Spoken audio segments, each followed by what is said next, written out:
Hello दोस्तों, आज जो मैं आपको कहानी सुनाने जा रही हूँ ये कहानी है जुए वाली चुड़ैल की। तो चलिए दोस्तों देखते हैं जुए वाली चुड़ैल की कहानी।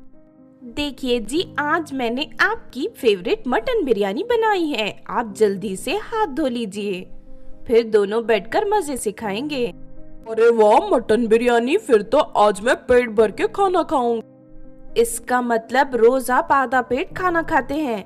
लगता है आपको मेरे हाथों का खाना पसंद नहीं आता। चलिए ठीक है, मैं अभी बिरयानी को बाहर फेंक देती हूँ। अरे नहीं नहीं, मैं तो मजाक कर रहा था, तुम तो नाराज हो गई।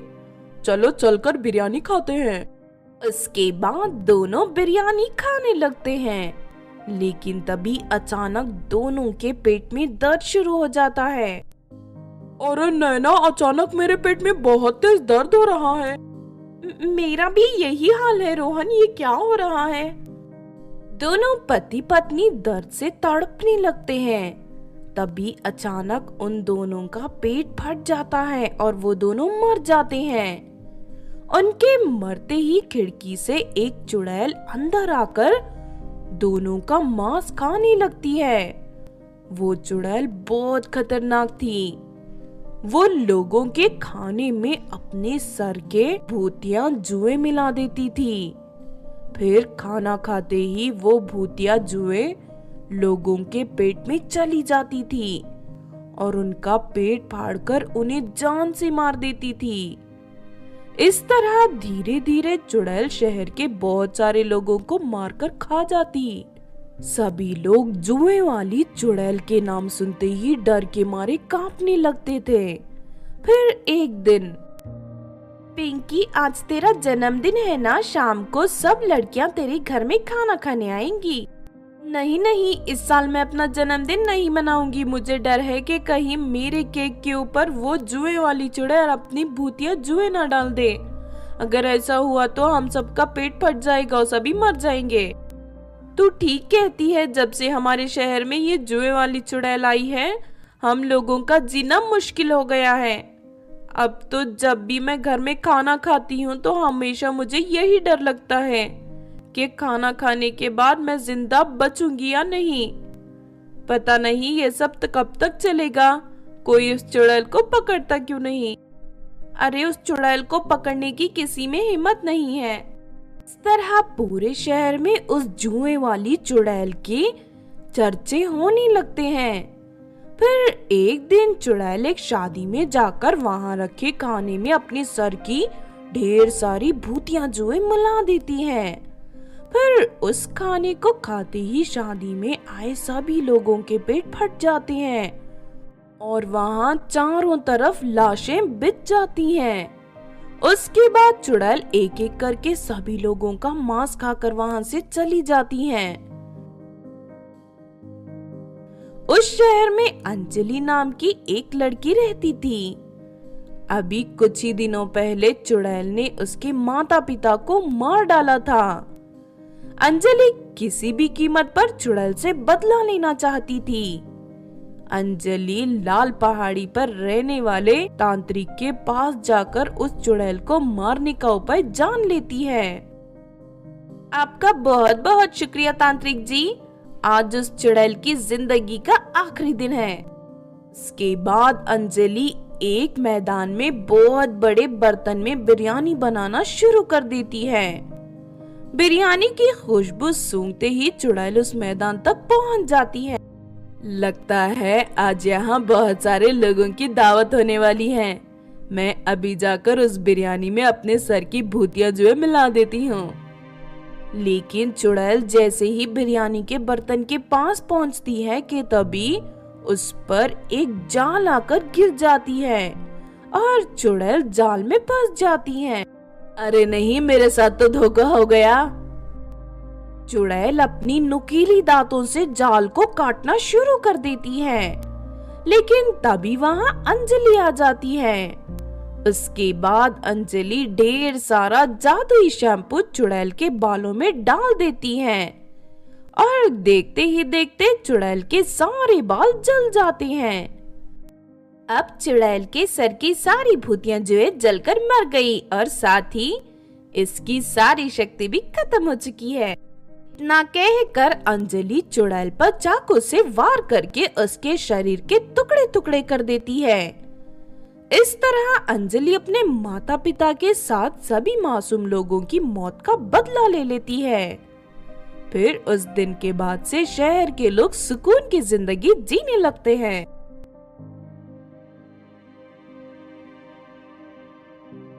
हेलो दोस्तों, आज जो मैं आपको कहानी सुनाने जा रही हूँ ये कहानी है भूतिया चुड़ैल की नेल पॉलिश की।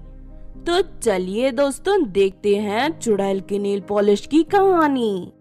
एक बार की बात है, चंदनपुर के नाम के शहर में निकिता नाम की एक लालची और मतलबी लड़की रहती थी। एक दिन निकिता के पड़ोस में रहने वाली कविता नाम की लड़की बाजार से एक नई सुंदर ड्रेस खरीद कर लाती है। अरे इस कविता की ड्रेस तो बहुत सुंदर है। फिर निकिता कविता से वो ड्रेस मांगने पहुंच जाती है। कविता, कल मुझे अपने दोस्त के साथ घूमने जाना है, क्या तुम मुझे एक दिन के लिए अपनी ये ड्रेस उधार दे सकती हो? नहीं नहीं कविता, अगर मेरी मम्मी को पता चल गया तो वो बहुत नाराज होंगी। प्लीज मुझे माफ कर दो, मैं तुम्हें अपनी ड्रेस नहीं दे सकती। इतना कहकर कविता वहाँ से चली जाती है। ये कविता की बच्ची अपने आप को क्या समझती है? लगता है इसे सबक सिखाना पड़ेगा। अगले दिन कविता अपनी नई ड्रेस पहनकर घूमने जा रही थी कि तभी निकिता उसके ऊपर स्याही डालकर उसकी पूरी ड्रेस खराब कर देती है। ये तुमने जानबूझकर मेरे ऊपर स्याही क्यों डाल दी? अब मेरी मम्मी मुझे बहुत मारेगी। देखो तुम मुझे फिर से नई ड्रेस खरीदने के लिए पैसे दे दो, वरना मैं इस बात की शिकायत तुम्हारी मम्मी से कर दूंगी। अरे तुझे तो ठीक तरह से चलना नहीं आता। तेरी वजह से मेरी इतनी महंगी स्याही बर्बाद हो गई। ऊपर से तू मुझे अपनी नई ड्रेस के पैसे मांग रही है। चल जल्दी से स्याही खरीदने के लिए मुझे पैसे दे दे, वरना थप्पड़ मार के तेरा गाल लाल कर दूंगी। निकिता जबरदस्ती कविता से पैसे छीन कर वहाँ से चली जाती है। इस बात से दुखी होकर कविता रोने लगती है। फिर एक दिन निकिता अपनी साइकिल पर बैठकर जंगल की सैर करने जाती है। तभी उसे वहाँ एक सुंदर सा घर दिखाई देता है। अरे इस जंगल में ये इतना आलीशान घर किसका है? निकिता देखती है कि उस घर का दरवाजा खुला है। निकिता फौरन घर के अंदर चली जाती है। वहाँ उसे लड़कियों के इस्तेमाल की बहुत सारी सुंदर सुंदर चीजें दिखाई देती है। वाह, लगता है ये किसी अमीर लड़की का घर है। तभी निकिता की नजर एक चमकदार नेल पॉलिश की शीशी पर पड़ती है। निकिता को वो बहुत पसंद आती है। इससे पहले कि कोई आ जाए मैं इसे लेकर भाग जाती हूँ। फिर निकिता उस नेल पॉलिश की शीशी को उठाकर वहाँ से भाग जाती है। रात को निकिता जैसे ही उस नेल पॉलिश को अपने नाखूनों पर लगाती है कि तभी उसकी खूबसूरती 10 गुना बढ़ जाती है। अरे मैं तो बहुत खूबसूरत बन गई। वाह, मजा आ गया। लगता है ये कोई जादुई नेल पॉलिश है। उसके बाद निकिता पास के बाजार में घूमने चली जाती है। चलते चलते निकिता एक गहनों की दुकान के सामने पहुंच जाती है। इस दुकान में बहुत सारे सुंदर गहने रखे हैं। काश इतने सारे गहने मेरे पास होते तो इन्हें मैं पहनकर और भी ज्यादा खूबसूरत लगती। निकिता के इतना कहते ही दुकान का मालिक सारे गहने उठाकर निकिता के सामने खड़ा हो जाता है।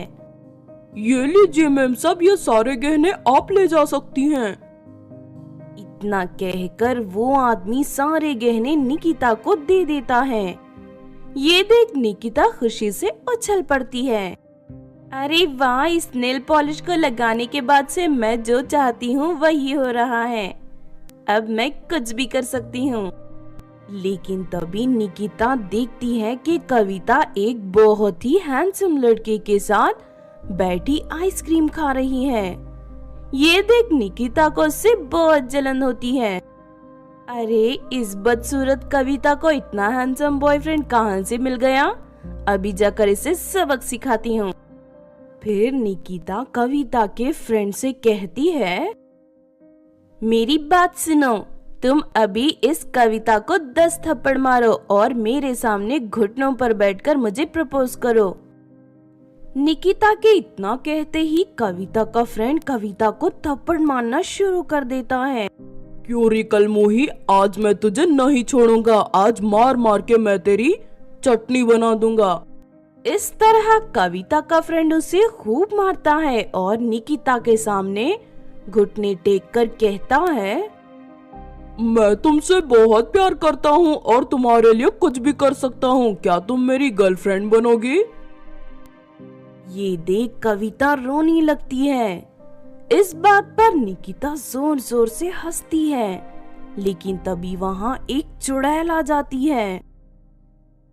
क्यों री, तू मेरी जादुई नेल पॉलिश चुरा कर यहाँ लोगों को परेशान कर रही है। ठहर जा, अभी तुझे बताती हूँ। चुड़ैल को देख निकिता घबरा जाती है और वहाँ से भागने लगती है, लेकिन चुड़ैल निकिता के बाल काटकर उसे बदसूरत बना देती है। अरे अरे नहीं, ये तुमने क्या किया? मैं तो बहुत ही ज्यादा बदसूरत बन गई। प्लीज मुझे माफ कर दो। अब मैं कभी चोरी नहीं करूंगी, ना ही किसी को बेवजह परेशान करूंगी। अपनी बकवास बंद कर लालची लड़की। अब आने वाले 10 साल तक तेरे सर पर एक भी बाल नहीं उगेंगे और तू इसी तरह बदसूरत बनी रहेगी।